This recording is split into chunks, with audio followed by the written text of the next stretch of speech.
Hello.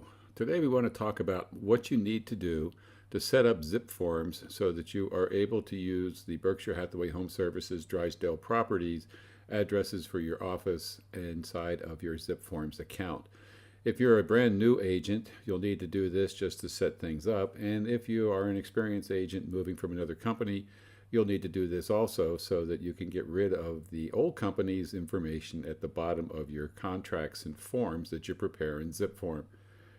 Note that this will only affect new transactions. It will not change what's on the old transactions that you've already completed. So to get started, let's make sure that you have opened up a web browser and you are at www.car.org. You can come over here to this side of the screen and click sign in or log in. I've already done that. Or you can just come here to where it says access zipForm. If you haven't logged in when you click this, you'll be asked to log in. So clicking here, we're going to move along, and right now the thing that's going to happen is we're going to watch this little spot right here, and when that returns yellow, then we are all set to go. So clicking on that takes us into zipForms, and this should look pretty familiar to you if you're an experienced agent. If you're a new agent, you may remember this from your classes. So the very first thing is any messages that come up can be closed right here by clicking the X. Once you've done that, come over here and click on your picture and you'll see some information about yourself will pop up. Click on Profile and Settings and you'll come to a section where you can change a lot of information. Right across this top bar here are a number of settings that you can click on. So I'm going to make sure that my name is correct, my first and last name, my email address, my cell phone or whatever phone I want to use, any fax number that I want to use, or if I want to put in my BRE license number, this is mine, and if I wanted to create an email signature for use with the email system within zipForms, I can do that here. And I can do any of the formatting things that I'd like to do, change the font size, the bold, italic, underline, strike throughs. I can adjust whether it's left justified, center, or right, or just solid justification. I can create list of numbers, bulleted list. I can go undo, I can redo, I can add a link, I can break a link, I can add a picture, and here there's more things that I can do by clicking on that. It puts in a line between perhaps the body of my text and the email signature.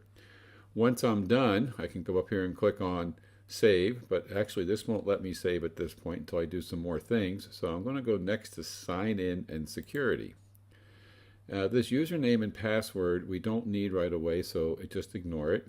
If you wanted to set up two-factor authentication, you can make changes here. You can Google two-factor authentication to find out what that means.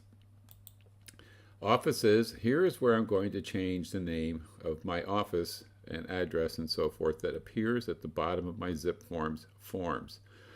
So make sure it says Berkshire Hathaway Home Services Drysdale Properties or BHHS Drysdale Properties, your choice. Make sure your office address is correctly put in there along with your phone and fax numbers. Going to Forms, there's nothing I can change here in terms of the forms libraries, but here's where I could make changes onto how things look when I'm filling out forms in zipForms. I can change active fields, highlight colors, field background, and so forth. I choose to leave mine with the default. The products, these are the products that are available to me by virtue of my membership in my local association of realtors, CAR and NAR. You can't change these here. The next one, and probably one of the more important ones, is settings. When I go to settings, here is where I can make sure that I'm set up to use ZipLogic's Digital Ink, which is the free signing service that you get as a member of CAR. So here's the information here on it.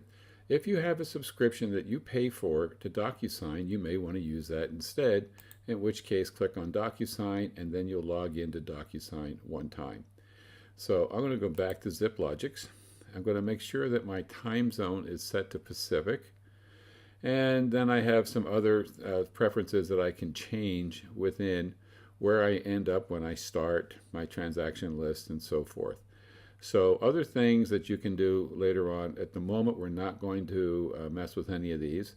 We're just going to go up here to where it says save and click save. Once that's saved, I see a yellow box up here telling me that user preferences have been updated. I can close the screen.